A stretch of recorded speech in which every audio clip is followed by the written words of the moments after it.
Alright, time now is 1:14 p.m. on October 28th. Wouldn't you know, it's been 1 month and 1 week since I've been here. Time just flew by. Last week just went by in a snap of a finger. I still remember a week ago complaining that it feels like my life is not moving on, and that's still true. My life is still not moving on. I still am stuck in some limbo, I feel like. Yeah, but I had a good sleep. Slept from 4 p.m. to 1 p.m. basically. Woke up at 9. I don't know why I keep waking up at 9 a.m. I don't really know why. But yeah, I dreamed about Leslie, actually. A rare occasion. I dreamed that I finally finished editing my Film 33 doc, and I showed it to my mom, and for some reason Leslie's there. But it was like years later, and it's almost like she hasn't done anything film related for years. So she watched it and she was sort of upset the way I represented her in the documentary, but she's also sort of nostalgic about it. And she's upset, but it's in a fine way. Like, I know she's not mad at me or anything. And then a little bit later, I was on this gigantic bus to some town for traveling purposes. And then apparently the town that we're going to is going to be really cold, it's snowing, and I was not prepared for that at all. I was wearing a t-shirt with a photo of a bear on it, and I didn't wear gloves, I didn't wear jackets. So I told the tour guide, who was a young woman, and maybe a little older than me, and she told me to get off the bus. She's like, okay, we still have like 50 minutes, around 15 minutes, get off the bus, call an Uber, immediately go back home, get your jacket, change your shirt, come back. And I'm like, okay. So I got off the bus and I forgot the address to my home. We were in USA. I lived in some really white area, and the name of the street I already forgot, so there's that. But yeah, that's pretty much it. So today I have nothing to do, but around 7 p.m. I'm going to leave and go to Kwun Tong to meet Zara and her friends. Maybe Miriam will show up, I don't know, and we're just going to go to this random-ass Halloween event where about 25 people will show up in an empty football field, and I don't know what the fuck is going to happen next. I don't know what's going to happen next. I don't really care at this point in life. I just want something to happen, so there's that. Yeah. And it's probably gonna go very late, 2 a.m., 3 a.m., but, it's okay. I think I'm gonna leave early, because tomorrow I have to wake up early. But yeah, and then I'm also kind of excited to play Minecraft today and record myself playing Minecraft. I think that's something that I haven't done in such a long time. So, yeah, I'm gonna do that. But that's pretty much it for today. Nothing else. I still haven't, I looked at, yesterday after jogging, I looked at the Facebook crew hiring pages. Still can't find one where it's for crew, but I'm gonna look harder because that's pretty much the only interesting that's gonna happen to me ever. Potentially, because nothing else interesting will happen at all. So, yeah, that's pretty much it. That's pretty freaking much it for today. Nothing else. Yeah, nothing else.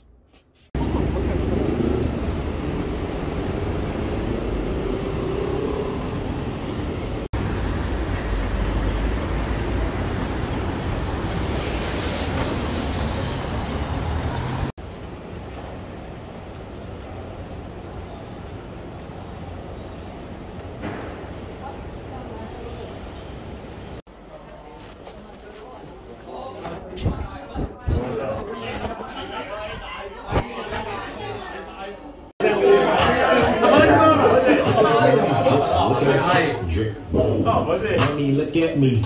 I'm killing it. 我哋佢玩一陣。我故事背景咧就係講一班年輕人，一班新男，然之後佢係將如果喺呢一個回合入邊有發出任何聲響嘅話咧，我係呢度噶嘛，係咪？係你呢邊係啱啊！喂，點解你會知道咧？點解你會知道西班牙文嘅？即係你會知道佢 Jimenez 咯，即係因為我但係佢唔講俾我聽，我以為係讀 J 咯。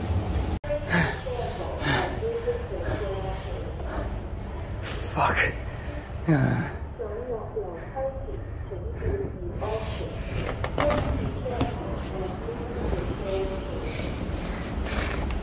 Shit. And look, there it is.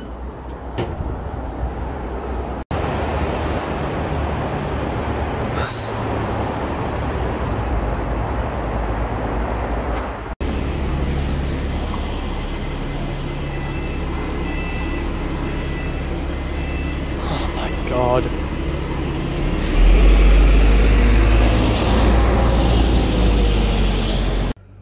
Alright, time now is 2:39 a.m. in the morning on October 29th. Yeah, just gonna wrap it up and talk about today a little bit. Yeah, I actually had to, I thought I would have a lot of time today to do my own stuff, but actually not. I woke up at 1 p.m. and the breakfast, lunch, I ate them back to back at around 1:30 to 2:30. And it was a garlic butter toast, and then it was a kimbap, which is impressive that my helper could make kimbap, even though there's no kimchi in it. There's avocado in it, which is kind of weird, but it's still something, I guess. And I was really full. And then I had to speed run 2 album reviews, and I had to watch The Vanishing, and I couldn't even finish The Vanishing. I left the last 20 minutes empty, and then I didn't have time to play Minecraft at all, so that's out of the fucking window. I had dinner at 6:30, so yeah, I had breakfast, lunch, dinner, all within the same 6 hours. But I had dinner, and I was actually relatively hungry, and it was a good dinner. Most of it was like leftover, but it was still like interesting. Like there's crab meat infused with spinach, which is not the greatest, but a very interesting dish I've never had before. There's potatoes and beef cubes. There's my helper made a dish of broccoli, mushroom mix, and then I had rice. Like there's a sticky rice left over, and then there's white rice. Anyways, munched it all up at 7:15. I left my place and arrived at Kwun Tong, and I was really scared that I was going to be late. And I was late for like 2 minutes. I arrived at Kwun Tong Station. Turns out Zara herself is even later because she's busy doing makeup. And that's when I realized, okay, fuck. So everyone's going to be cosplaying as something. Everyone's going to be there for Halloween, like actually celebrating. Meanwhile, the scariest thing about my outfit right now is this fucking painting, which I love, by the way, one of my faves. But, yeah. So I waited at that NTR station for like 20 minutes for Zara to show up. Zara finally showed up, and I respect her and all, but damn, I would roll my eyes so hard. She's wearing like a Japanese schoolgirl outfit, but her face is like, has bruises and has shiny sprinkles, like it's like a piercing, but it's fake. And in LA, people wear that unironically, but in here it's like ooh, what's shining on your face? And she's also wearing this weird deer head headpiece, like not deer, but like some sort of goofy headpiece. Like right off the bat, she was really excited to tell me that she and that Italian boy is official now. They're officially in a relationship, and instead of being bitter about it, I'm just like, I thought you two were already official. But they're like, oh, she's like, oh, it's only confirmed like 5 days ago, and I'm like, okay, sure. And I really didn't care all that much, so I just joked around, fucked around.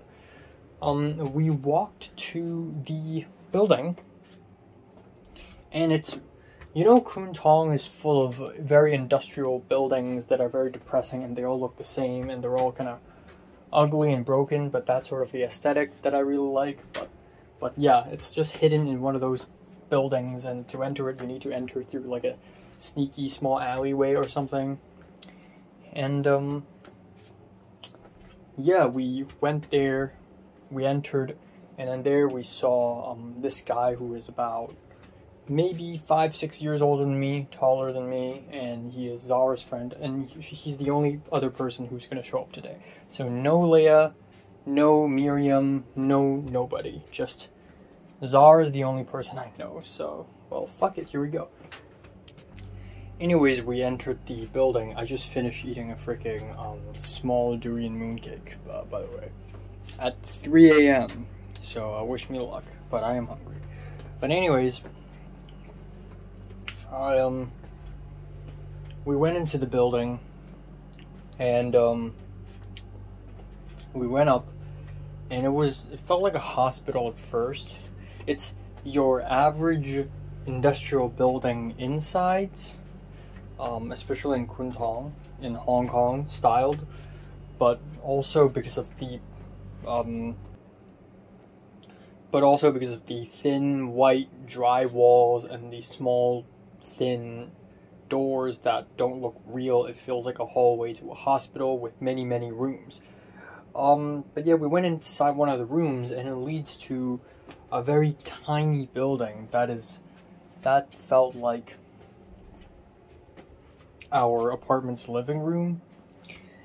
And which is crazy. It's crazy that one floor in this building can fit so many rooms of that size, honestly. And then there are 25 people in it. There is a whole mountain of shoes on the ground, and it was dimly lit. They're blasting music, and it's a bunch of young adults, and they're all, like, 99% of them are cosplaying as something, simple cosplays, you know, freaking Harry Potter cosplays. One of them did a Squid Game costume. A few of them did, I don't know, some bloodied up costume. One of them did Chun-Li. Yeah, just stuff like that. And it was like, oh boy, is it gonna be one of those things? Is it gonna be like an American party? No, there's no drinking, there's no stripping, there's no killing, there's nothing of the occult. No. In fact, it's very family friendly. Essentially, we're playing games. So, right off the bat, we're split into groups. We're split into 5 groups, and I and Zara and the other tall guy, who calls himself Sai Sai Lup, which means very small bits. Small bits. So I'm just gonna call him Small Bits from now on. That's his nickname. Who knows what his real name is?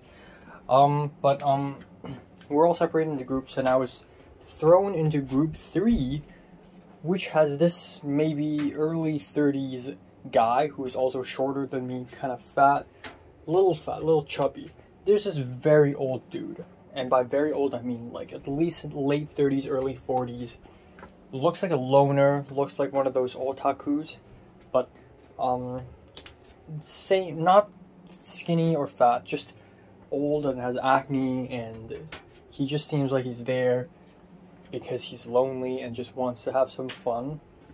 There's another girl who is apparently 1 year younger than me, but it's clear that she put a lot of makeup on. She's very cheerful, very like, you know, kind of girl. And then there's another guy with dyed hair who reminds me of Kingsley. He's a bit of a Chad character. And then there are a bunch of other people. So we're all split into 5 groups, and we're playing a one liar, everyone else telling the truth, the game. Where every group needs to come out, say a statement, and one of them is a liar, and we need to guess. And if a team gets one correct, we'll get a point. So we played it, and so the strategy is the girl is gonna lie, and they told me to tell the truth.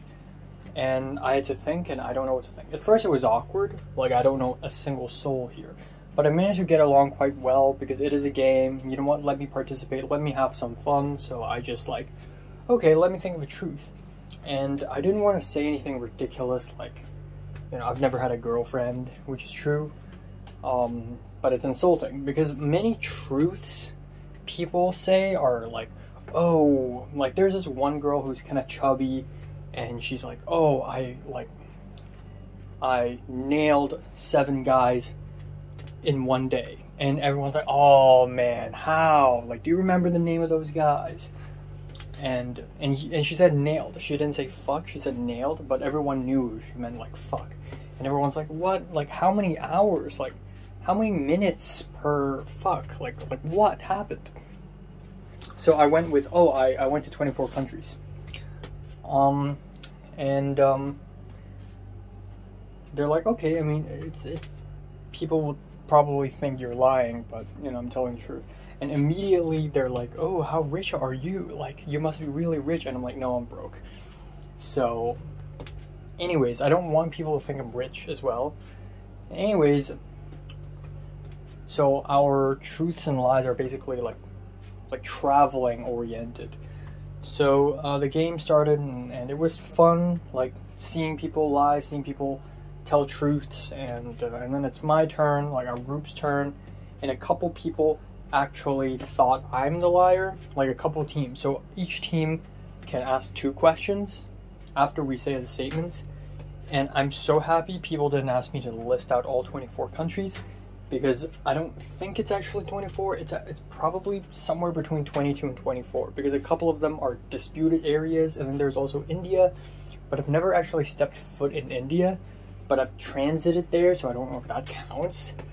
So nobody asked me, surprisingly, but one girl did ask me, like, are you rich? Like, where did you get all the money? And I'm like, not me, like, I have 0 income, like my parents. And they're like, oh, parents? Like, what do they do? And I'm like, I don't know. And then they're like, oh, that's another question. You've already run out of your question quotas. You can't ask anymore. But yeah, that's basically the first game that I played. They were probably playing some games before today as well. A little later, the next game was, what was it?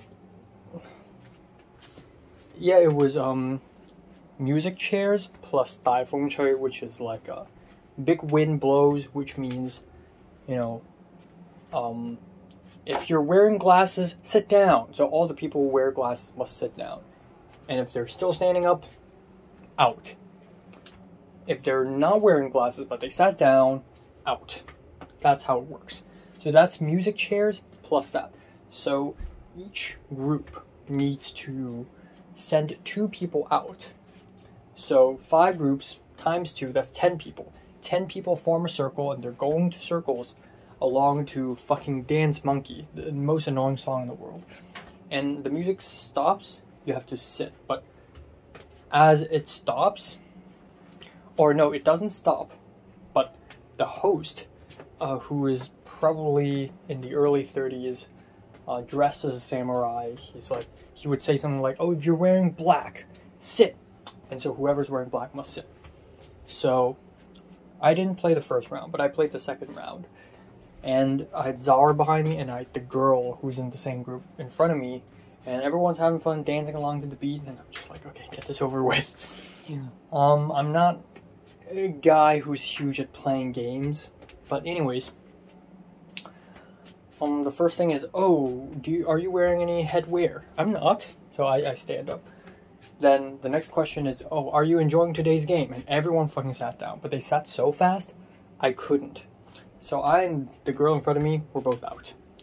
And then that's it. So chilled. I went through 2 games without embarrassing myself. Then we have the final game of the day, which is the flinging stick game, where you hold the stick with an opponent. So it's like a 1v1 thing, and everyone surrounds this 1v1. It's like a boxing arena. So it's 1v1, both opponents hold a stick. So we first do a, rock, paper, scissors to determine who goes first. So they're playing this song, and it has to be this fucking song. It's the boom, yeah, girl, you got breath, boom. And every time the song goes boom, one of the opponents, either me or you, needs to fling their stick in up, down, left, or right. And the opponent must move their head. If I fling the stick up and your head moves up, you've lost.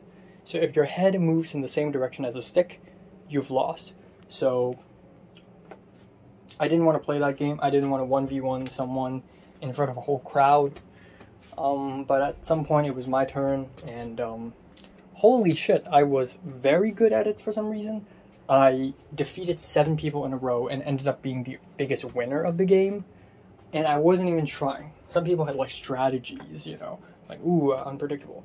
I just wanted to lose as fast as possible so that I can get out of the center of attention. But I just kept winning. Like, people were just so bad at it for some reason. Like, I just didn't care. I just went down and I did everything randomly. I didn't really care. And I kept winning and winning, and people cheered me on. And people were joking, saying, you've been to 24 countries, so that must have been the reason why you're so good at this. Like, it was a joke. So that was cool, I guess. There were some people there who were clearly in their early 30s.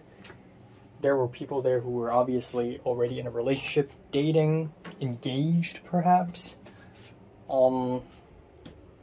There's this one, and they're not like, it doesn't feel like a university orientation camp, Hong Kong styled, where everyone's kind of young and horny. This one's very family friendly for some reason. There are a couple of moments where it's like, oh yeah, you know, I was making out with a hot girl, and this happened like during the Truth and Lie game. But yeah, you know, overall it's kind of family friendly. Nothing crazy happened. And then afterwards it's chill, we have nothing to do. We decided to take a photo. So like half of us went downstairs to take a group photo. Turns out it's raining, so we went back up. And then we just played board games for 1.5 hours. Zara played another game. So I and Small Bits and 3 other guys, or 3 other people. One of them is the host of the entire event, and then it's the host's girlfriend, who looks like she's at least 5-6 years younger than him, dressed as Chun-Li. And we played this serial killer game where it's like a house, and there's a literal house, like a model of a house blocking between us. And we have our side of the board, they have their side. And I and Small Bits were the killers, the other 3 were the survivors, and we have to sort of catch them. But they keep getting away, and we lost big time. I was really confused on how to play the game. It dragged on, it wasn't fun. And then a little bit later, I was like, okay, I probably need to leave now. It was like 11:30 or 11-ish, and the last train home was like 0:54.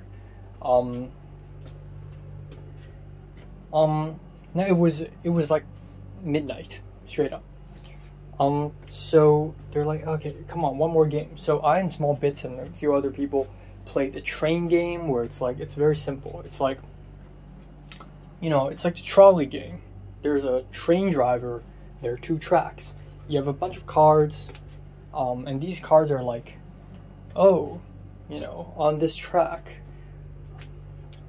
scientists who cured cancer, or who's going to cure cancer. And then the other side will probably place a card down and say, on that track, on our track, there's a couple firefighters who's trying to save a cute cat.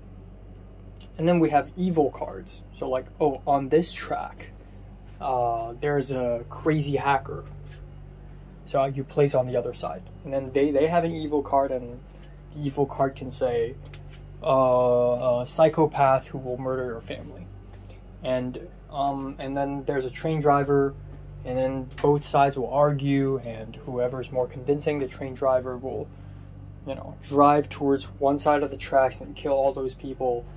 And that's basically the game. It's very silly. Didn't really enjoy it all that much, but it's whatever. Still had fun, I guess. And then it was 12:40, 14 minutes until the MTR leaves, until the last MTR.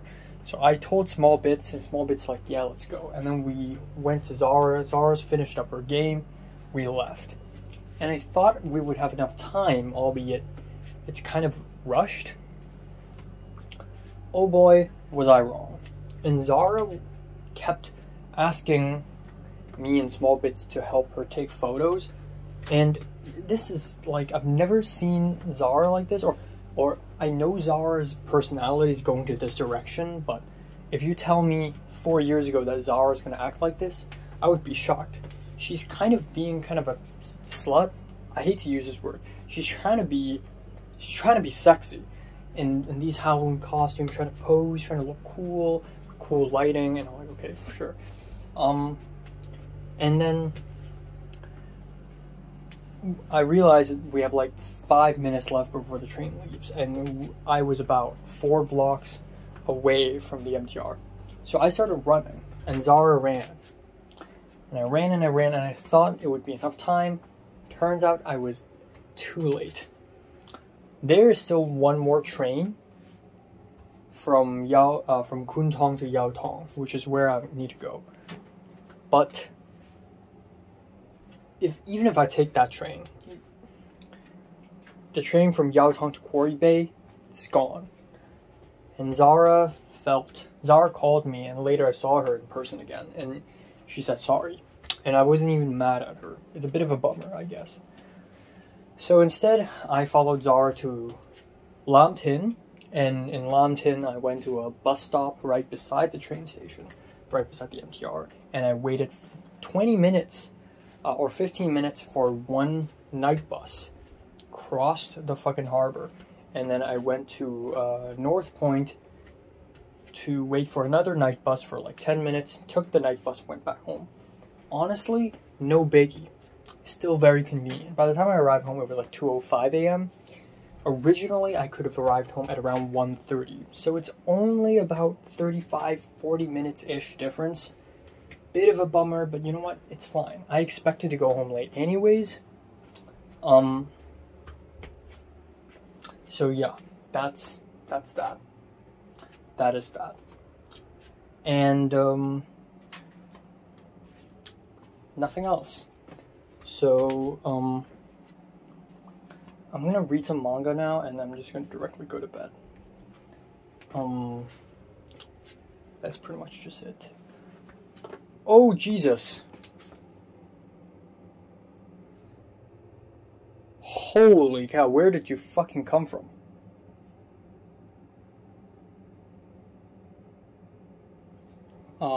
Let's scare it away with scissors, I guess. Shit, don't. No.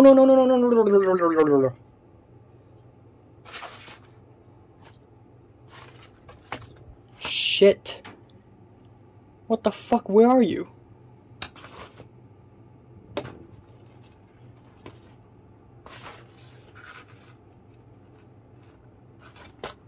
What?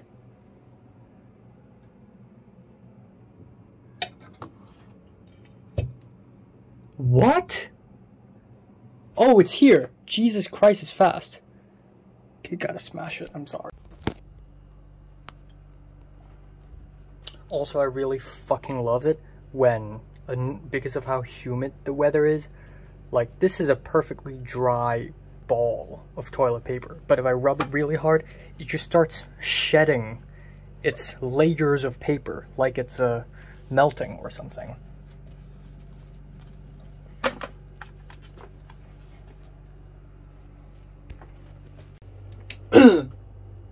Alright, time now is 10:14 a.m. on October 29th. Yeah, so I went to bed at 4:30, and I slept from 4:30 to 10 a.m. I woke up by the alarm, but it was a fucking awful sleep. I think I couldn't fall asleep for at least an hour or maybe 2 hours. I don't know why. Maybe it's because of eating food at 3 a.m. That gave me a lot of energy and calories to keep me awake, but I couldn't fall asleep for like 2 hours probably. Then I woke up at least 3 times. I woke up at 9 a.m. or 8:30 a.m. thinking that I had to wake up, and then I realized the alarm hasn't rang, and that has happened constantly. So, yeah, sleeping issues have returned, so that's great. Last night, it's been a while fighting a cockroach. Getting my clean clothes out of the washing machine and drying machine, or the drying machine, that is. And then, I read the manga a little bit. My dad was gonna go into the bathroom, so I took my orange clean towel out of the drying machine and hang it in the bathroom at the risk that someone goes inside. And while the shower towel was in the bathroom, I was reading manga in my bedroom, which is dangerous. And then I got paranoid and I opened the door to see if my dad or someone is going to the bathroom, and my dad is going to the bathroom. So I was like, can I get a shower towel? And he's like, sure. And I was like naked at that point because my street clothes are sweaty and I don't like being covered in sweat while reading manga. So I opened the door and then he's like, okay. And then my dad stepped out of the master bedroom to look at me again. And I'm like, what the fuck? Like, I didn't say what the fuck, but I just slammed my fucking door. But I saved my shower towel last, thank God. Otherwise, I can't take a shower anymore for like a week straight. There are also a couple of things about last night's event that I forgot to mention. One was the host asked me on the elevator after we realized it was raining and we couldn't take a photo. He asked me what am I cosplaying, and I jokingly said, oh, I'm prepared for someone to ask me that. I'm cosplaying a happy normal man. And then a little bit later, the host found out that I study in America, and the host asked me, do I 溝鬼妹, which means do I flirt with, or do I try to mess around, /flirt /date white girls? Because a lot of people assume that if I study in America, it means that it's all white people.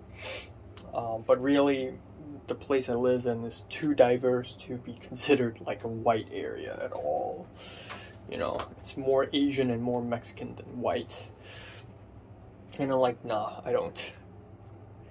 And they jokingly said, oh, he's waiting for others to flirt with him, you know. And that's true, you know. Before I went to America, I thought that I would instantly get a girlfriend, or at least like instantly fall in love with someone or be in some sort of relationship. But that didn't really happen. Like, at the end of the day, it's because of my personality. I don't fall in love so easily, you know. I have high fucking standards. And my personality persists wherever I go. B, LA is just kind of boring in terms of personality. I'm sorry, but there aren't a lot of interesting people. Like, if Leslie doesn't exist, I wouldn't even fall in love with anyone else. I would not, no. So, you know, she really is like a 1 in a million thing, and then now she's gone because she's fucked up, and I don't know who else, you know. So, yeah. Also, another thing is Zara. I told Zara that I kind of want to adventure in Lan Kwai Fong, and then Zara's like, oh, I and Small Bits are actually going there on Tuesday night. You can join. And then I talked with Small Bits, and Small Bits was like, oh yeah, you can join. So, boom, on Tuesday night, I will go to Lan Kwai Fong, and it's probably like the only time in the next 10, 12 years I'm going to be able to enjoy a Halloween in Hong Kong, so might as well go all the way, you know, and just go to freaking Lan Kwai Fong and just like. And the thing is, I have to cosplay. I can't just wear normal, regular clothes. It's going to be very embarrassing. And I have no idea what to cosplay. And I don't have a lot of time on my hands either to order shit on Taobao, the Chinese Amazon. So I'm just gonna improvise quick. I either ask Zara to put makeup on me, or I don't know. The most simple cosplay I can think of right now is really and it's a really good idea. It's the bandaged guy from The Face of Another. So all I need is a hat, like a fedora, which I think I already have. If not, I can just buy it somewhere. And I need a fucking cloak of sorts.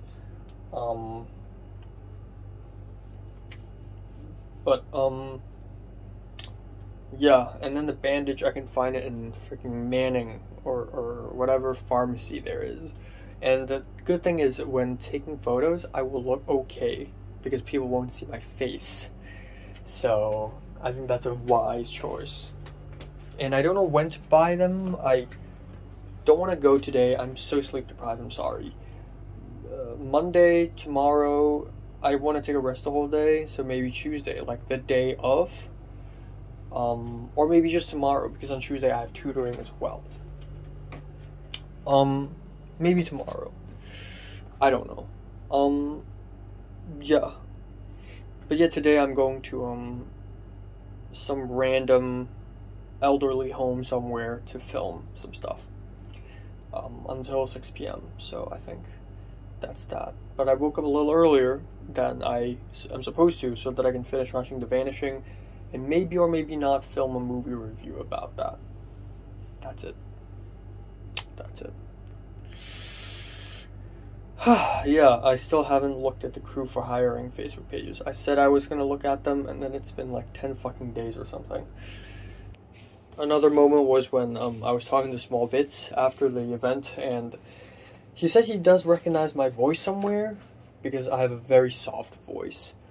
No, he said he does recognize my voice. He doesn't recognize my face, but he recognizes my voice. And he said, and I asked him, like, why? Is it because my voice is very soft? And he's like, yeah. So it's in my genes. I just have a humongous lack of testosterone or something. My voice is soft. My entire personality is soft. I also, I don't know. I just have a soft, skinny body. It's just I have a humongous lack of testosterone, I guess. But I hope my rude wordings would make up for that one day. Yeah. I had a dream where it's like Film 33 in the future, and I saw actors like Robert De Niro and Morgan Freeman, and I tried to secretly film them, and they found out, and they were trying to block my phone, but they didn't mind that much. Alright, time now is 12:03 after midnight. I'm just gonna do a quick recap. So, today, very sleep deprived. I was in a pretty bad mood because I was sleep deprived, but also because of the dream, which I kind of forgot already. Oh yeah, I remember. Film 33. I met a bunch of celebrities, right. But yeah, right off the bat in the morning, I had breakfast, and my mom said she's gonna make all-day breakfast, and by that she meant English breakfast, which is like eggs, ham, baked beans, roasted tomatoes, you know.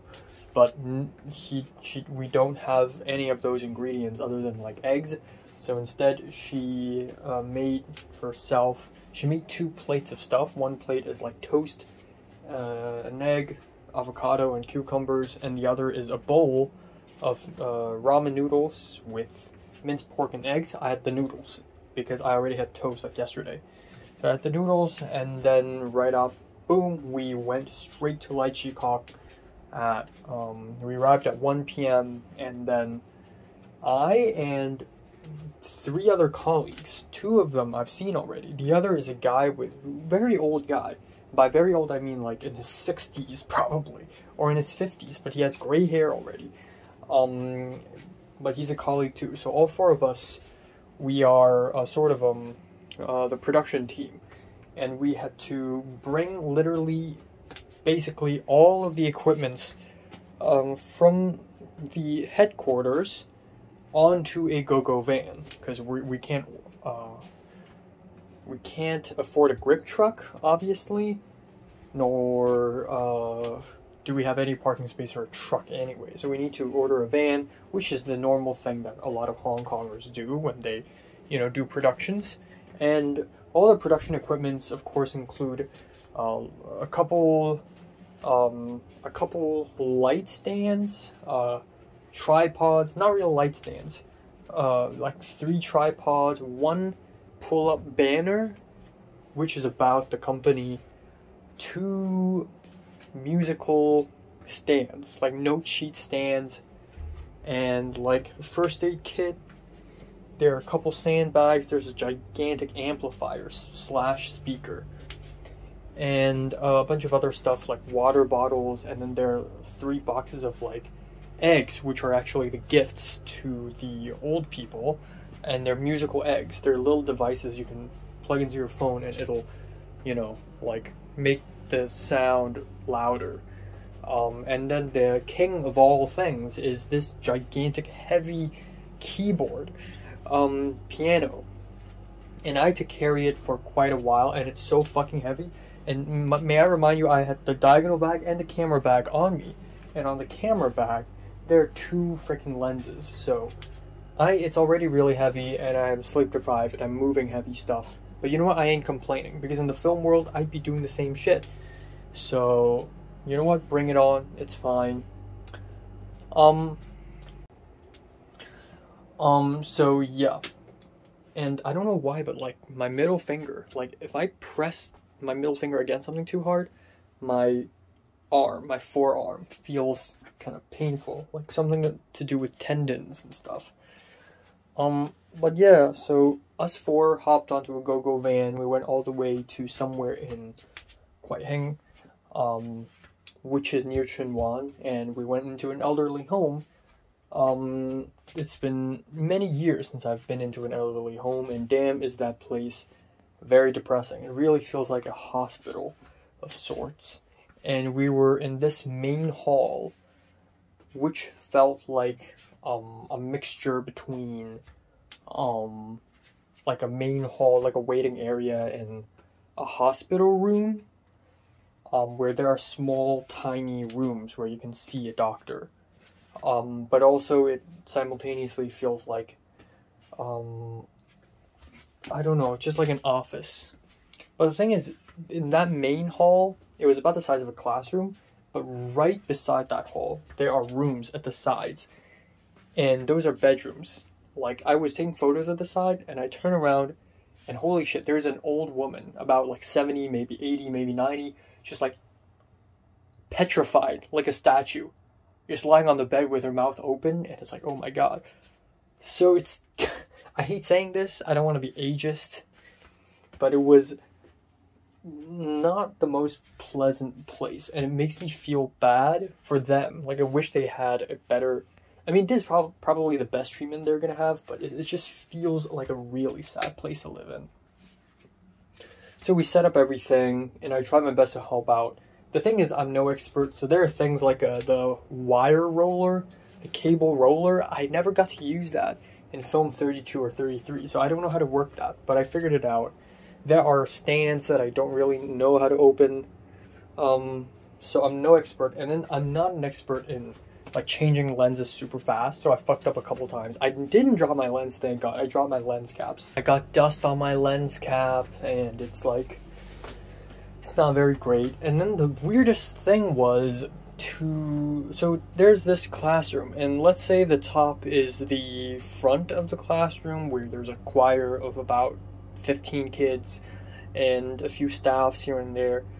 To the top right corner is an old woman, and beside the old woman is a girl, a young adult, long hair with glasses. And I looked at her, and I told myself, man, she looks like Jennifer, you know, the girl who dated Keith for a couple of years back in secondary school. And then I found that she kept looking at me. But the thing is, all of us were wearing masks, and I was wearing glasses. So there's no way in hell, even if it's really her, there's no way in hell she would recognize me. And given the fact that she hasn't seen me in at least like 3 or 4 years, but she like kept looking at me. And maybe it really is her, but I would find that really weird. Why would Jennifer be working at an elderly home? But then again, you never know. But that's just really weird. At some point she left. But yeah, could actually be her. I guess I'll never know the truth. I can do some digging around, but who knows? Maybe it really is her. I don't know. But I kept on taking photos. I took photos mainly, and it was fun, but at some point it grew tired. But the whole event went by really fast. It started at 3 p.m. and it ended at 4. I thought it would end at 4:45, but no, it ended fast. And most of the old people seemed like they enjoyed it, but most of them were pretty senile. Some of them were just like staring into the air, like blankly. Some of them were stiff with their movements. Some of them were just straight up confused at what's happening. Some of them seemed impatient. So it was very interesting. Because for this company, I've worked with kids, but this is the first time I've seen a bunch of old people. But yeah, that's that. Really makes you think. And then afterwards, we packed everything up and we brought everything into a go-go van. Again, the fucking keyboard, it's so ridiculously heavy. And another thing is the guy who always sits next to me, it's not that he's mean, but he's trying his best to make things go as fast as possible. So he's like, Enoch, sandbag, get the sandbag, please. Okay, go to the car, and he gives me a little push, and it's like, okay, I know you're in a hurry. But then I realize I feel like I'm softened because Hong Kongers are always fucking fast. And after staying in California for about 1.5 years, I feel like I'm slower than like a Hong Konger on average. So maybe it's my fault. And also like back in secondary school in general, like I do things extremely like lightning fast. Like I study, I run to the bus stop, I eat food very fast. I feel like I'm slower nowadays. So I feel like it's my thing. So we returned to the headquarters, we rested up, that's it, yay. And then we took the MTR back home, me and my mom. And then after we returned home, I took a shower, and so it is. And I got to play some Minecraft, which is very fun. And then I had a huge dinner, and I played Kylie Blues to my dad, my mom, and my helper. And they're both confused, everyone's confused, but it's the first time my mom's impressed at a movie I picked. And my mom's finally discovering art house films and the appeal of it. Like, oh, so this time this movie is not about the plot. Like, it's almost like the plot isn't the point. It's very weird. And, well, like, all the art house films I've seen is basically tries to do that, you know. But it's cool. And that's pretty much it. I am so fucking hooked. Finally, Steel Ball Run has hooked me, by the way. I was reading it on the NPR, and I finished a whole chapter. And I'm like, I gotta read the next chapter. I'm so curious what happens next. So I kept reading. And another thing is I went to Facebook pages, the crew hiring. Yeah, it's like trying to find a diamond among multiple haystacks. It's very difficult. There are 3 types of Facebook posts on those Facebook groups. 1, and that's like 95% of all the posts. Actors. I don't act. I'm sorry. 2, and the reason why they only find actors is because they already got a crew themselves, and it's usually like a school project, and usually actors are important, but the crew is like just a couple guys, whatever. 2, the second type, photographers. And if I say yes to those, it's basically like, oh, so photography for wedding, photography for modeling, stuff like that. That doesn't interest me. 3, editors. And that's basically the kind of shit I'm doing for Mom's company and the Christian interview thing. Adding subtitles, trimming out fat, you know, so it's kind of bland. So I'm going to keep looking, but yeah. And then there's a WhatsApp group that I joined from the big group of friends from yesterday. Yeah. 190 something messages blasted through. It's insane. It's been a long time since there's a message group that I'm in that this many messages, and some of the messages were about me. Like one of them asked if I am Enoch Smallbit's friend, and I said yes, and they're like, oh, you're the dude who went to 24 countries. oh, you're the dude who defeated 7 people in a row during the head flinging game. And yeah, that's pretty weird. I wish, and this is one of those instances where if I was 15 or 16, I would be like, hey, at least I'm good at one thing. You know, everyone's good at something. Idris is good at Rubik's Cubes, and Tyrus is smart, and he's good at astronomy or fucking whatever. Natalie's good at being a psychopath. I'm good at the fucking head flinging game. Like, at least I'm good at something, you know? But yeah, that's pretty much just it. I'm also planning the rest of the schedule. I may go to freaking Shenzhen and get my ass assassinated on November 9th, so I'm excited for that. Not really, no. In mid-November, I'm thinking of going to the M Plus Museum to freaking watch the Elegies by Anne Her. I think that's gonna happen. And yeah, my mom spoke to a couple of mid-range famous actors who now knows about me and is asking me to look for them when I see them in person in the Fruit Chant shoot or whatever shoot. So we'll see. But I truly don't think I'm going to be able to meet anything interesting per se. Here's a more serious topic. I'm running out of storage space, so I'll be fast. I low-key wanted to just fall in love with someone and just real quick in Hong Kong. Because again, I've always wanted to, I'm going to USC, and I'm not like a freshman or anything. I wanted USC and America to be a place where I don't care about romance. I want my romance to be here. The safe space. Hong Kong is a safe space. Whatever's out there in America is the battlefield. I can lose relationships. I can almost die there. It's fine. I want here to be the real deal. But the truth is, I cannot force myself. Most of the people I've met here are boring. I'm going to be honest here. Most of the people I've met here are boring. And I have 0% chance of being romantically interested in anyone I've met so far. And that's just my personality. I don't fall in love easily at all. Like, I have high standards. So, the truth is, if I force myself into falling in love with someone, almost like what I did with Pepper, it's just going to suck ass. I'm sorry. I would rather it takes place naturally, and I feel like that is going to happen 0% chance in Hong Kong. In USC, maybe a little bit. That's why Leslie was like a 1 in a million, in a billion, in a bajillion. That's what made Leslie so special.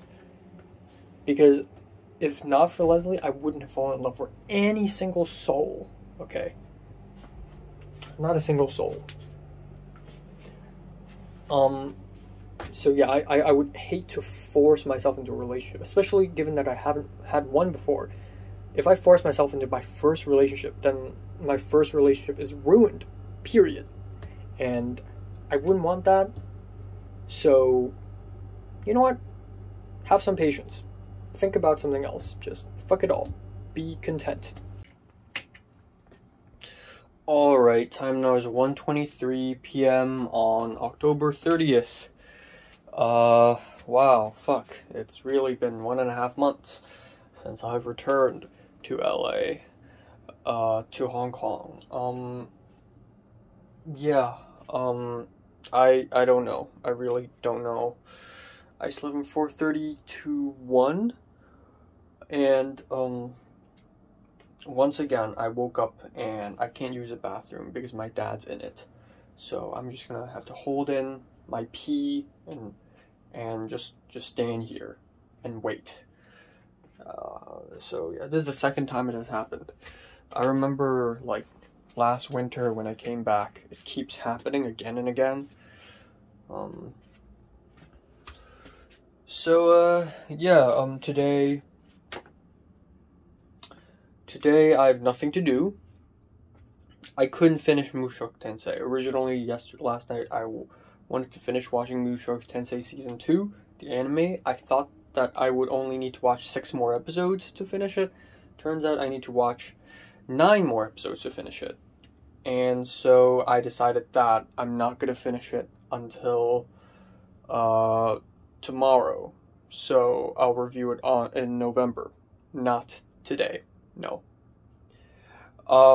So today I'm just gonna film one album review and that's it. I'll play more Minecraft, and most importantly, I'm gonna go to maybe Shumshui Po or somewhere to buy costumes for myself, or some costume materials. I don't really know where to buy them. I need to do a little research first, but yeah, I need a fedora hat, some bandages, and maybe a giant cloak, and that's it. But even so, that seems a little bit complicated already, because that's 3 pieces of items. If we already have bandages, that would be great. I don't know, I just wish there was something simpler. But yeah, you know, excited for tomorrow, Halloween adventure, I guess. But yeah, that's pretty much it. That is pretty much it. I really should start doing something about my short film, honestly. I don't know why I'm dragging on day by day. It really depends on me. But yeah, I really should start doing something about the short film, both in the American side and the Hong Kong side.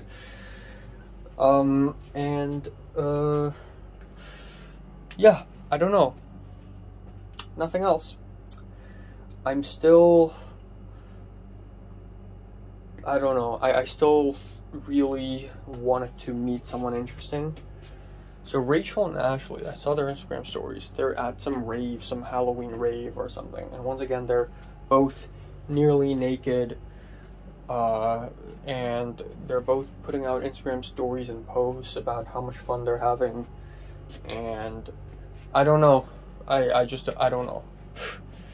I don't know.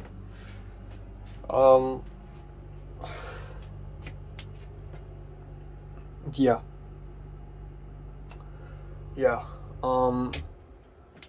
I don't know. Being in Hong Kong is great, but I feel like right now I'm starting to think that I need to go back to LA for my life to restart, so that I could meet interesting people again, so that I can do interesting shit again.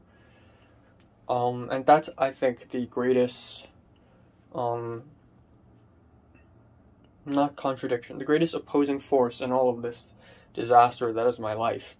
And that is, I go back to Hong Kong. Right now I'm in Hong Kong and I feel fucking great because I'm blessed with great food, I'm blessed with sleep, I'm blessed with, you know, just good convenience. And I feel blessed, I feel truly blessed, but also, I don't know, I feel empty, and I feel like nothing's happening to me, and, yeah, I wish that would be different, I really do. But yeah, that's pretty much it for today. I'm gonna watch The Exorcist tonight, so that's gonna be fun.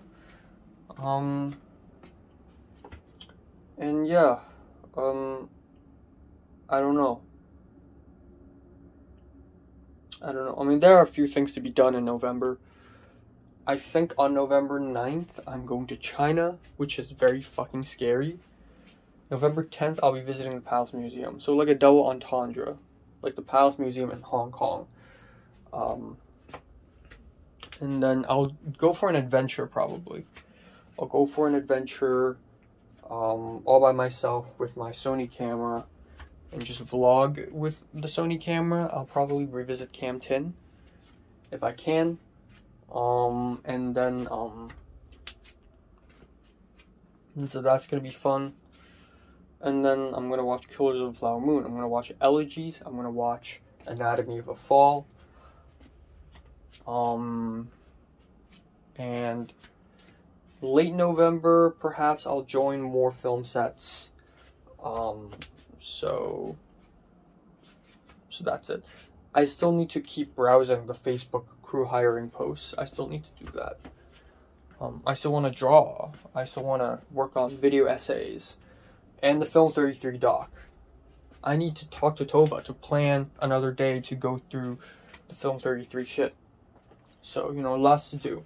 But none of them are like, you know, really, really like big event. Real important big event. But yeah, what I said last night was still rings true. I don't want to force myself into a relationship at all, especially if it's my first one. It needs to happen naturally. I don't want to find it on a dating app. I don't want to, you know, do all that shit. I just want it to naturally happen, like a fairy tale or something. And it almost did with Leslie. And I find it scary that, you know, the day after I confessed to Leslie and she said yes magically, I didn't believe in it. I had imposter syndrome. Because I didn't expect people to say yes. I don't expect people to love me. I have lost so much faith in humanity that when people say they like me, I actually doubt it because it's uncommon for people to like me, and I'm not used to it, and that's kind of sad, actually. Like, and even it's still true now. I mean, when I go to be fair, because of Film 33, I made a lot of friends and people treat me very nice and treat me with respect, which is insane. But like before Film 33, whenever people say hi to me and act nice to me, I get defensive because it's weird, because that doesn't happen to me usually. People usually abandon me and look down on me, like back in secondary school. And that's the thing. If a girl really likes me and pursues after me, which is insane, not gonna happen at all, I will probably have imposter syndrome and doubt it. Like I'm an injured, like I'm a abused pet. You try to pet a cat that's been abused, and the cat's like scared, even though you're not doing anything. It's sort of like that, you know. So that's kind of sad. I feel guilty. Like even if Leslie said yes and we're actually together now, and in an alternate timeline, I'm in the LA right now and we're together, we're watching movies and we're hugging each other, we're going to restaurants and we're having a great life, I'd feel guilty. I would not share this news to anyone. I would not go to Instagram story, and I would not go to WhatsApp and tell everyone, hey, I have a girlfriend or something, because I would feel guilty. Because right now, even now, not so much now, maybe a lot before, but I used to be very jealous of people who are dating. Like, why the fuck do you deserve this happiness? But if I have this happiness, I don't want other people to be jealous of me and angry at me. So I would feel guilty because I've been on the other side so much. So, yeah. Yeah. But yeah, I expect tomorrow to go to late night, I think. Very, very, very late night. My dad's still not out, is he? Oh well.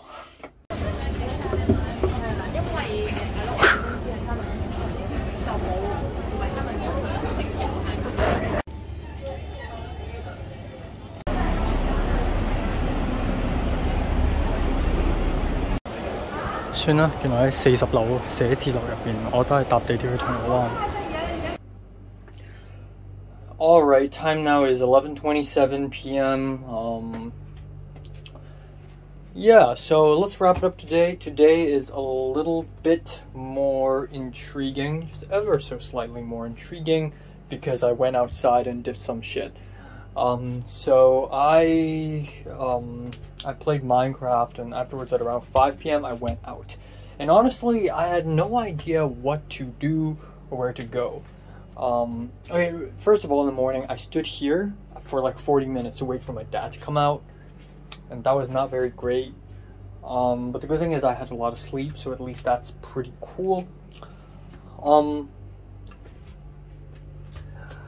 But yeah, I had breakfast, and I saw a plate with 3 pancakes on it, and I'm like, whoa. And then there's also lunch there. My dad's already eating lunch: rice, tasio, vegetables, as well as fish embroidered eggplants. and fish embroidered peppers. Yeah, it's a lot of food, and a lot of food that I want to eat, and they're good. But I thought all the pancakes are mine, so I tried to eat them all, and then apparently I actually don't have to eat them all, and I was already really full. So I filmed an album review. I'm not in the mood to film an album review, so it just went off and went on and went on, and it's just like not very comfortable. I had lunch, and then I played Minecraft, and then I went outside. So the thing is, I need to find a costume to wear, and by 2 days ago, I've already decided to do a, face of another thing, where I just wear a big suit, wrap some bandages around my head, wear a hat. That's it. That's all I need.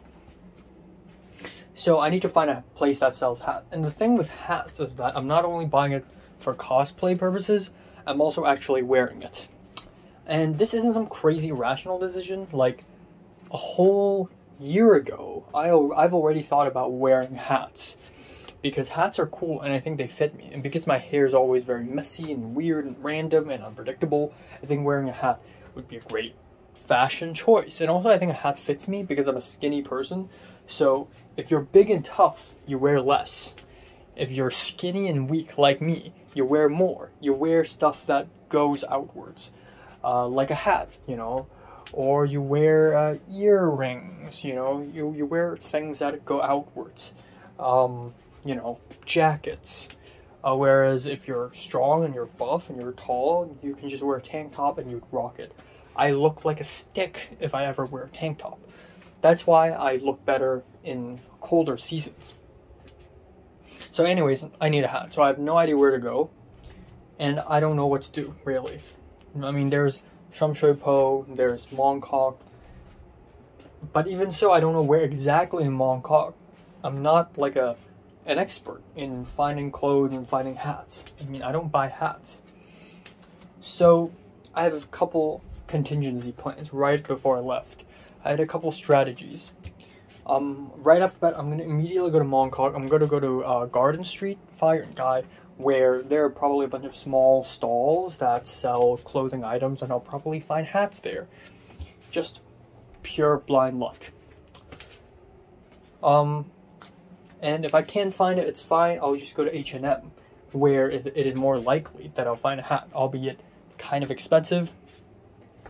If not, I mean, there's no if not. If I can't find an H&M, I can fuck off. I can go home. In the meantime, I can also go to Wanchar Causeway Bay, and might as well take a little time out to visit the Samsung store in Causeway Bay, so that I can look at the new phones and see which phones do I want to buy. And then for the bandages, I can just go into a Manning and find it.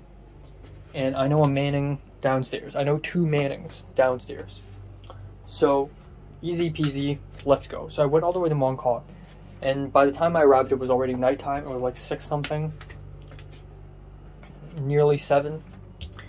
And I was lost. I crossed the street, and there's a lot of people. Some of them are cosplaying. A small portion of them are celebrating Halloween, but overall, it's just a lot of people.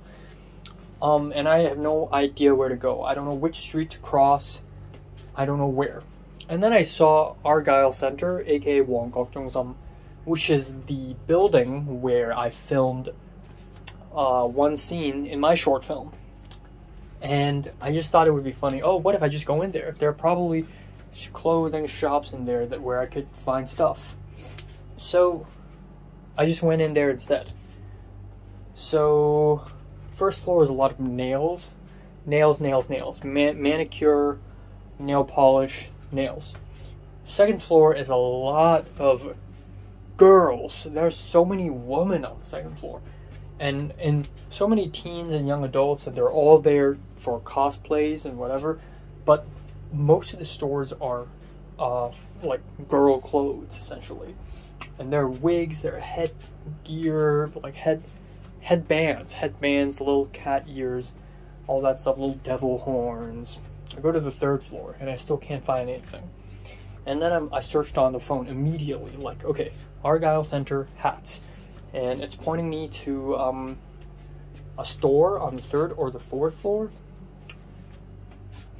And I'm like, fine, I'll just go and visit. And I have found stores that sell hats, but they're either caps or they're like, you know, Korean styled hats or like beanies. Not the you know, fedora that I wanted. So I went to that floor and I passed by a hat store. So I'm like, fine, I'll ask the guy. So I asked the store owner, and it's very small. It's about the size of this room, honestly. I mean, most of the stores are about the size of this room anyways. So I asked the store owner, and he's like, oh, that kind of hat, there's no here. I don't think you can find that here in this building. Like, you need to go to Fire Guy or Garden Street, or you can just look around. But I have no idea if, you know, there are, you know, what other stores have. Like, that's against the rules. And I'm like, okay, thank you. And he kept talking, and I kept going back to him, and I'm like, okay, thank you. So I kept walking, and I finally found a store that I looked up on Google, and I looked up, and holy crap, I found one. So I asked the store owners. They're a couple, a woman and a guy. The previous person I spoke to was a guy. This one was a woman and a guy. And I just asked the guy, like, hey, do you have like a gentleman's hat? And they're like, yeah.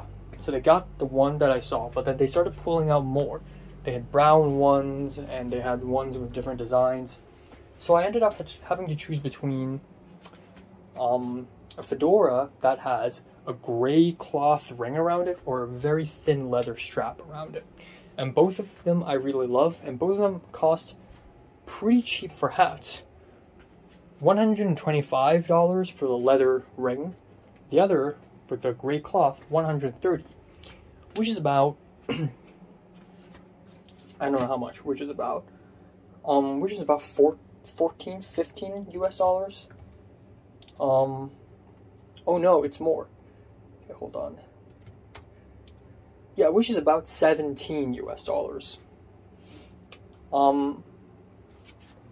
But they're pretty cheap. Like, if I go to Nordstrom Rack, it's gonna be at least 50, 60 US dollars. And that's not counting taxes and fucking tips for no reason. So, you know what? I think it's a good deal.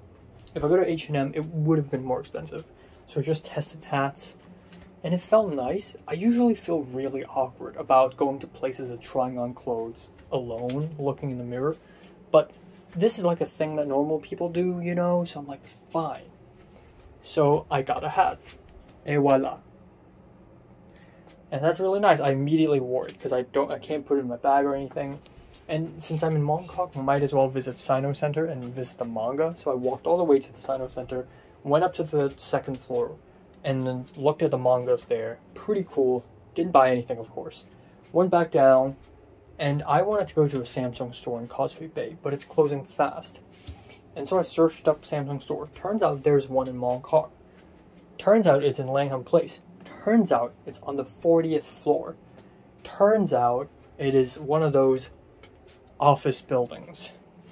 And I feel like I've even been there a long time ago when one of my first phones died. So, okay, fine. So I took an MTR. I wore my hat still, but when I'm inside the cart, I take it off. I went to Causeway Bay, went to Samsung Center, and I realized that there's completely no point in me doing that. There's completely 0 point. Like, I go there, nothing happens. Because the thing is, that place is a customer support place, and it's not like a store. And, I mean, they have phones on display, but it's not really buying.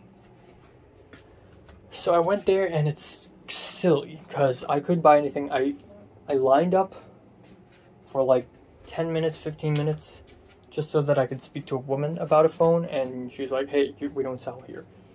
In fact, I learned more about Samsung phones while looking up Samsung phones on Google. And I came with a couple conclusions. S22 Ultra or S23. The point is, I want 512 gigs. And another thing is, S22 Ultra has a lot of megapixels for the front camera, which is really cool. So that's pretty much it. And then I spoke to the woman, and then the woman said, oh, you probably can't find S22 Ultras anymore. They're probably all gone. it's going to be really difficult to find them. But if you want to buy, you can buy S23. And I asked how much, and he said probably 11,000. Okay, because when I searched on the phone, it says 8,000. So I'm like, fine, thank you. So I left. I searched on the Broadway website. The Broadway, which is a store that sells electronics, not the theater, not the New York theater thing. No. And it's still 8,000. So who knows? But I think I'm going for the S23. Honestly, if I go for S22 Ultra, I can buy it on Amazon. It's actually fine. But you know what? I'll play it safe. I'll play it nice. I'll get an S23. S23 Plus. Dual SIM card. It's got a lot of megapixels. And you don't need that many megapixels anyways. Apparently my phone has like 10 megapixels right now. Both front and rear. So, not even biggie. Not even a biggie. So yeah, I went back home. I went to the first Manning store, which is near the ocean. It's closed for some reason. So I walked to Thailand Low to the second Manning store. It's opened. I asked the store staff if there are bandages, and they're like, yep, here it is. I got it. It cost 19 bucks, 19 Hong Kong dollars. Real cheap. I got 2 rolls of bandages, 1 tape. And then I'm ready for tomorrow. I also asked my dad for a suit. My dad said, yes, I have a suit and I can borrow it to you. And I'm like, that's great. But I don't know where he is right now, so I don't know. And that's pretty much it for today. Also, in my free time, I went to Facebook to look for crew for hiring posts. Finally, needle in a haystack. I'm telling you, needle in a haystack. I finally saw 2 Facebook posts about needing crew members. Not just anything, but crew members. And one of which is more YouTube oriented. I don't know. There's a 90% chance I won't get anything out of it, but it's worth a try. Here is how I see myself. I am a weary traveler in this foresty jungle biome we call the film industry. Again, in the USA, I'm going up. I'm in the government. I'm in the kingdom. I'm in the royal family.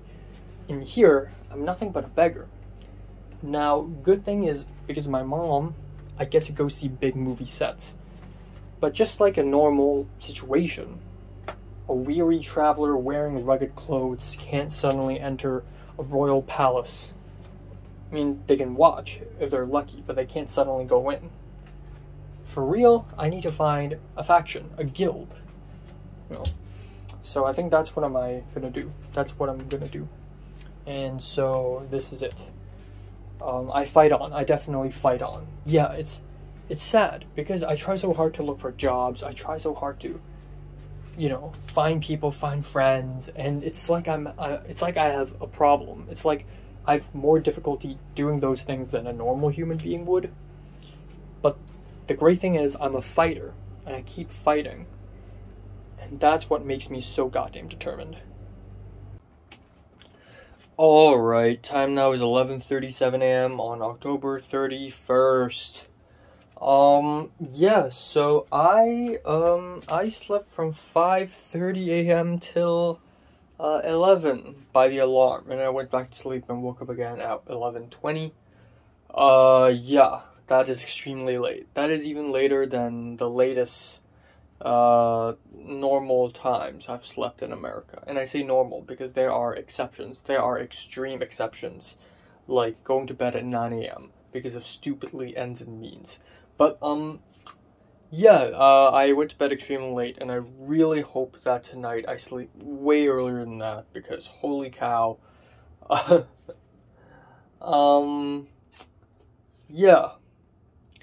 Yeah, so I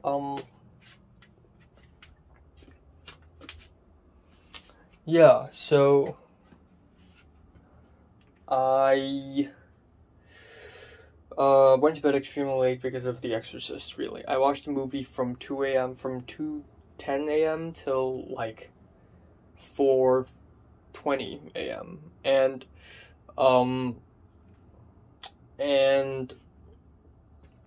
I didn't even feel sleepy during the movie. It's just that good. But yeah, I feel dead inside right now. I'm very sleepy. But anyways, I had I had a dream of sorts, but I don't remember much from the dream other than drinking a cup of bubble tea, boba, and then realizing that there's also Natalie and another girl and I need to share it with them, and Natalie drank my saliva. And I thought, I wished that was the other way around. And then, at the very end of the movie I saw Bong Joon-ho, but I wasn't really, like, going crazy about it. But there was a fan who ran up to Bong Joon-ho and took a selfie with him.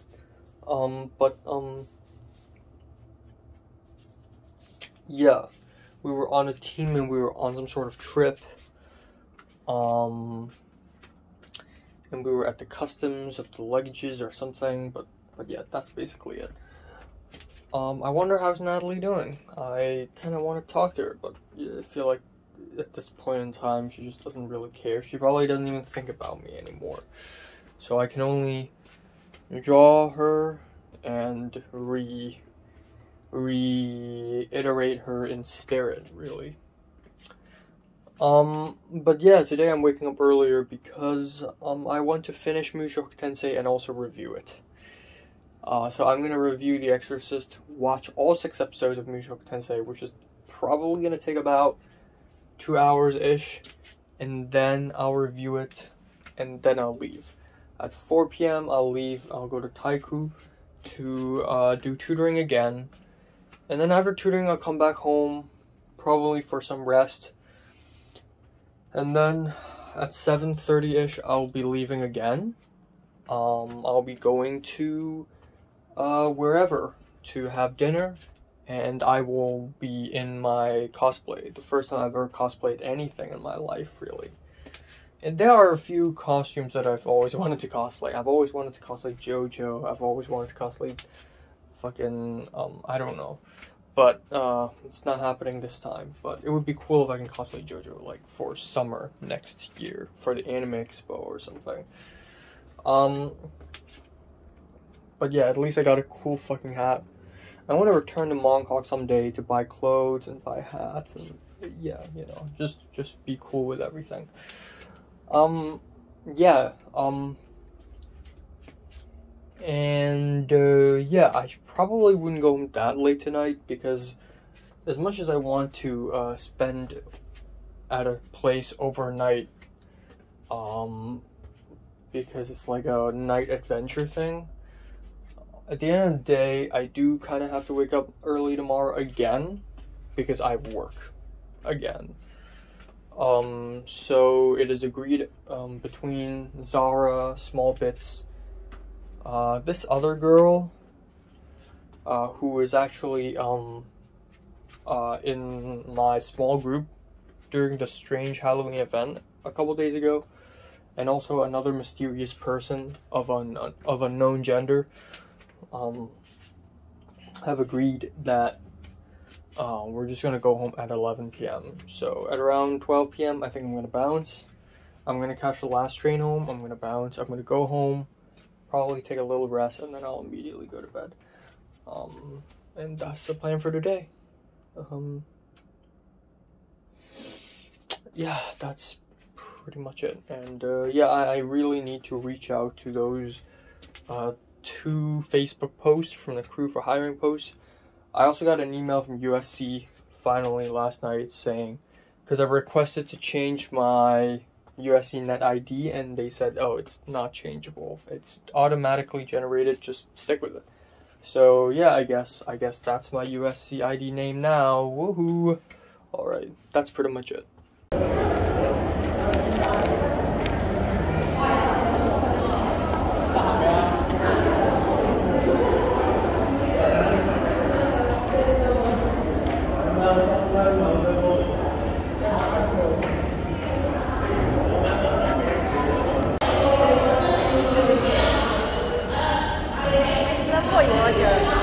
起碼個鼻呼吸到。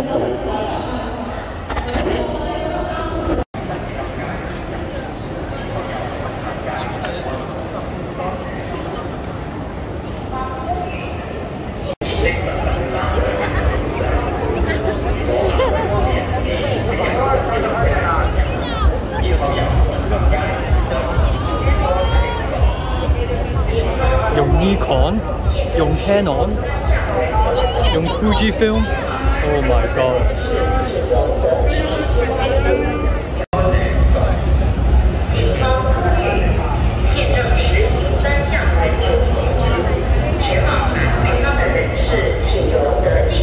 真係12尾咯。然後和雲銜接離開，謝謝合作。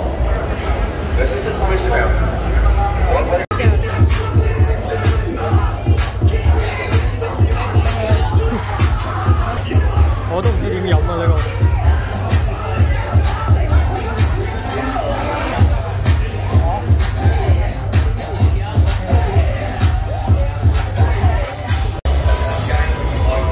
好驚喎！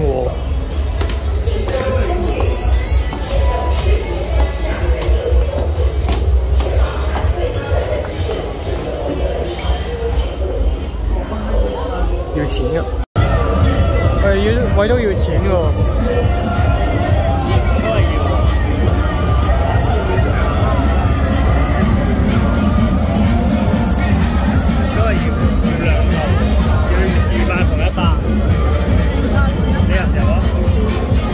Alright, time now is 2:55 a.m. Let's talk about what just happened today.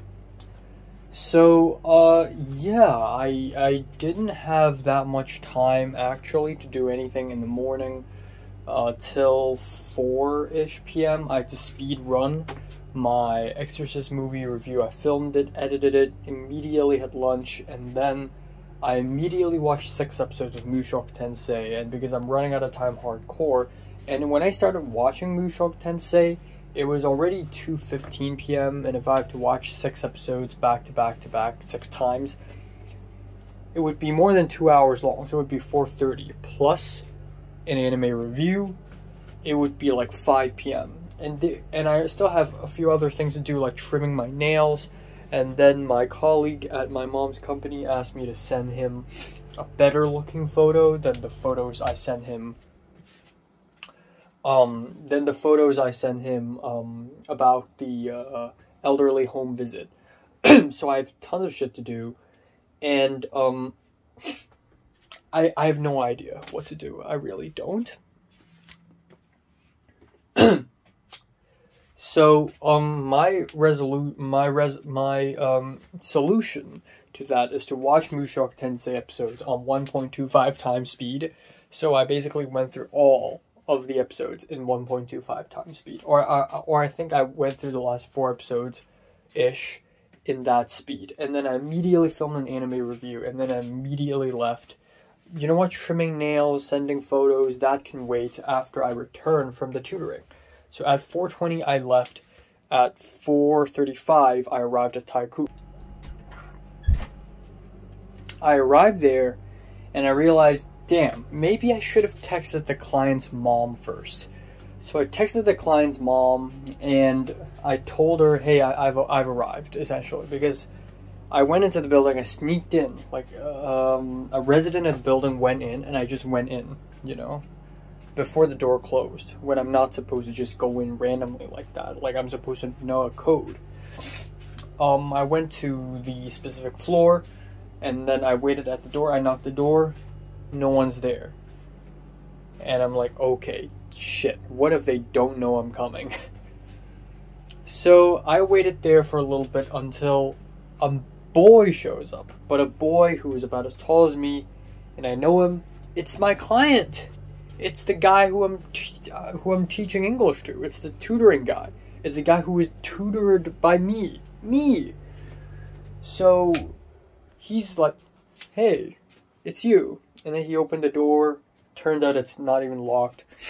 And he went in and he's like, oh wait, I didn't know there's a class today. And I'm like, it's Tuesday, right? And then I went in, and then apparently the client's mom was already there. Turns out that's not the client's mom. I don't know what's his relationship with this old woman, but apparently she's not his mom. She's someone else. And then she's like, oh, that's weird. We had no idea you were coming today. And I'm like, oh, okay, because HKTA told me it's every Tuesday and Fridays. And they're like, Yeah, but things have changed. So, the boy took out his English homework and everything, but he didn't unpack his English homework. Like, he didn't take the paper worksheets outside of his plastic bag, plastic packet. He just sat beside the chair, and I was sitting beside the table. We both sat beside the table. And the old woman basically told me, oh, he has something to do. Like, there's another teacher. There's a Cantonese teacher about to come later today. And that's also by HKTA, and I thought HKTA has told you that and has changed the times. And I'm like, oh, so that's interesting.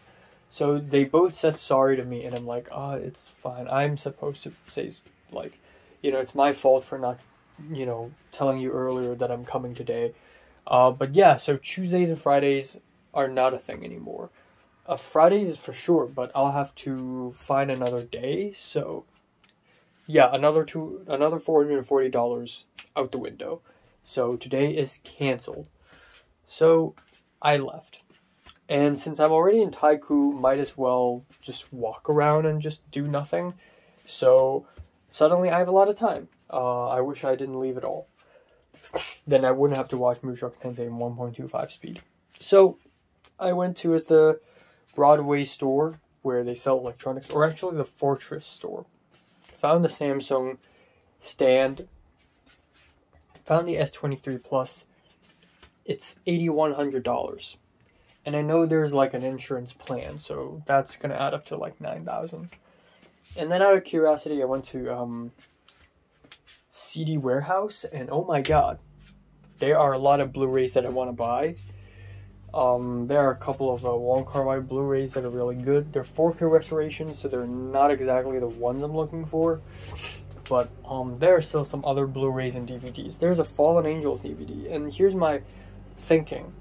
If the Fallen Angels Kino Lorber Blu-ray is completely gone and erased from this planet, at least I should get that DVD and buy a DVD player. That's a little extra, but what if, you know? But anyways, enough daydreaming. I went back home and I didn't change my clothes or anything. I'm in my street clothes. I edited my Mushoku Tensei review. I read another chapter in the manga. When you're interested in reading, you just read faster. And then boom, I'm ready to go. So this is the main course of today, right? At 7:20 I left. And I went to Central, and I arrived at the restaurant at 8:12 p.m. And I was the earliest. It's this Taiwanese restaurant that is right opposite of the Central Market. You know, I have no idea what's gonna happen. I got everything. I got my hat. I got my dad's coat. My dad's black suit coat. It's more like just a suit. And then I got things, you know. I'm prepared. And then Zara shows up, and then we went in, and maybe I'm tired, but I just didn't have much to say. But we went in, and there's a lot of people, and it's a pretty small restaurant, so we're like, oh my god, like we don't have any seats. So the staffs cleared some tables for us. Now we have seats, and we ordered first. And then very soon, small bits showed up. And then I talked to Zara about the other two people who are joining us. Apparently those two people, we have no idea who they are. Zara has no idea who they are. I have no idea who they are. And I thought they are this, you know, two people from the weird random Halloween meetup that we did a couple days ago. Actually, no. Actually, this is completely brand new. Two complete strangers all over again. So that's very interesting. And then another guy arrived. He is apparently 28 years old. It's clear that he just got off work. He wears glasses. He's a straight up adult. And then I ordered Japanese beef rice. I wanted to order like minced pork rice with fried chicken and stuff, but that's apparently very expensive. I'd do that another day. And then as I'm almost done with my meal, the last person showed up. And it is a girl. But actually, may I say a woman. Because she is definitely older than me. She's very small. She's smaller than Zara. But she's also, like, just an adult. It also looks like she just got off work. And only Zara was in costume at that point. Everyone else was completely blank. So after the meal, we walked over to Central Market. They found a bathroom to put makeup on and wear new clothes and, you know, whatever. And it's simple for me. I put the hat on, I put the suit, I got the bandages, and I just wrapped it around my face with the help of Zara. And honestly, it kind of worked. First of all, it went really hard. Because, for some reason, this is my idea of a simple cosplay. And it is somehow the most extravagant and the most extra of us 5. The guy with the glasses didn't cosplay anything. So the only thing he did to himself, or Zara did to him, was to draw some red lipsticks beside his mouth so that it looks like he's bleeding, and then he's wearing like a little headpiece. The other girl is doing a Chinese-style zombie with like talismans sticking out of her sleeves and her skirt. Small Bits is doing the same thing again, like a Assassin's Creed / priest in some red robe. Zara's just like a regular purple dress, but she's patched up with like bruises and stuff, but they're not painted, they're actually just stickers. Meanwhile, I'm in this ridiculous look. And I had bandages wrapped around my head, but it wasn't a lot. I only used one roll, and it's barely holding itself together, but it sort of worked out, and it's actually very easy to breathe through the bandages. Like, it's such soft fabric. And there are 2 openings. There's a mouth and there's the eyes. So it sort of worked out, and then we lined up. And then for the next hour or so, we're in this gigantic wave, this gigantic huge crowd of people. And I don't know how many tens and hundreds of thousands of people there are in that crowd, but we're just lining up. We're not even near Lan Kwai Fong, but the path towards it is already completely packed with people. And then we have the police like lining up, like they got the riot police ready. It's probably not riot police, but they got the special force of police. They got cop cars, they got ambulances in standby, and they're just like telling us to move, just move. And it's pretty wild. It's been a while since I've been in the middle of so many people. It's been a long while since I've been in such a huge crowd. But yeah, we went and we went and we went, and we finally arrived at Lan Kwai Fong, and that's the place indeed. Yes, and we went around, we took little photos, but it was so freaking packed that we had to constantly move on. And then we went into a bar, and the bar's name is Chocolate, and it's Small Bits' idea to go into the bar. And we went to the bar, and it's blasting these very hyper music. It's insanely loud. I feel like I'm going deaf. And we ordered drinks, and I and Zara both got lychee cocktail, which is basically lychee champagne. And then the other 3 got beer, but the other girl doesn't really drink beer, and apparently she's 27.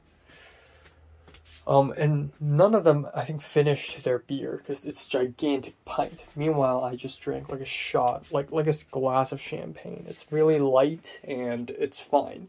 Didn't get tipsy at all. It's nice, and I'm not gonna say I enjoyed it, but it was definitely an experience indeed. Afterwards, we kept going around. We tried to enter the same building that I and Zara and Miriam tried to enter like a couple of years ago and freaked out and left because it's too intense and traumatic. We went into the same building, and I'm like, oh my god, PTSD triggered.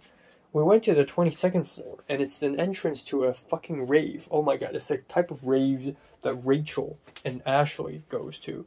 It's the place a bunch of hot, barely clothed girls and horny guys enter, and then they fuck in the bathroom like they do in Netflix.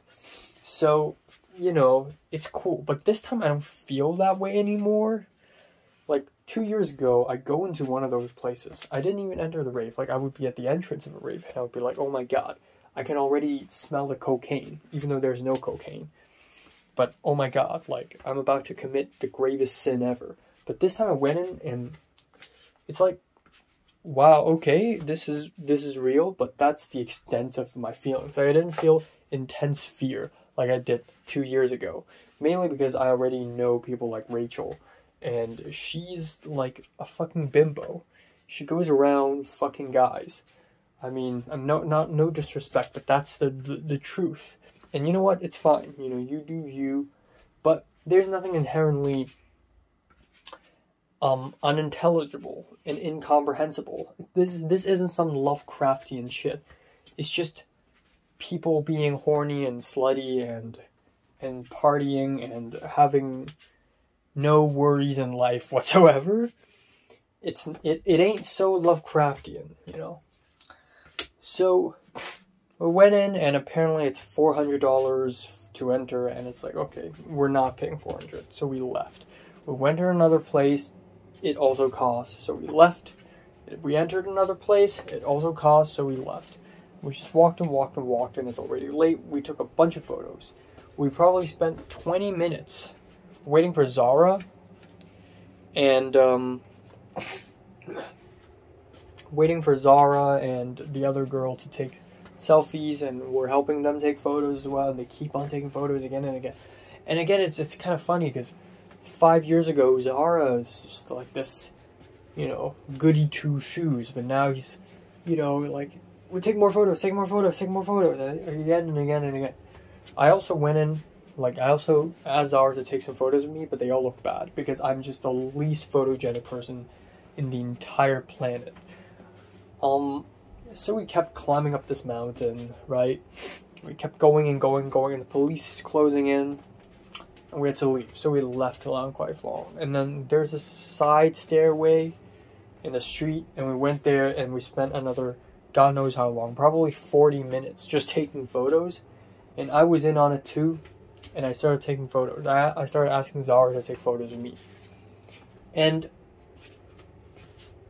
at some point I helped Zara take photos, because up till then mostly it was small bits and the other guy helping her take photos. So I took Zara's phone, and I took photos of Zara by myself. And you know, I know how phone cameras work. You know, the lighting, you can adjust it, you know, the zooming in and out, the angles and whatever. And then the other guy, his name is Jack, he saw it and he's like, oh my god, oh my god, what the fuck, whoa. He's just like, wow, like, because earlier today I socialized with him a little bit. I talked to him about how I'm studying film and stuff, and he's like, oh, that's very interesting. And he's like, wow, oh, now I can see you've studied film, wow. So he's like, wow, the colors, the angles, oh my god. So yeah, that's basically it. And we took photos, and again, like, no matter how many times I ask Zara to take photos of me, it always looks bad. The angle's off, everything's off. Like if it's like this, if the camera's from the top, like high angle, it looks like my head is big and my arms and legs are small. It looks goofy. If it's the full body, I just look like a skeleton. So I told her to cut it off, but even so, it still looks bad because of my cheekbones. It's just weird. I'm like a skinny, awkward guy. So realistically, the angle is too wide for the lens. And also, the lighting's not good. Also, it's just my problem. I'm just not photogenic. But anyways, we for real left.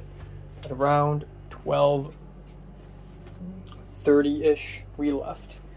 Went into the MTR. We're all really tired. We went home. That's it. Now my dad's in the bathroom again. You know, I should write down every single time my dad's in the bathroom when I want to use it.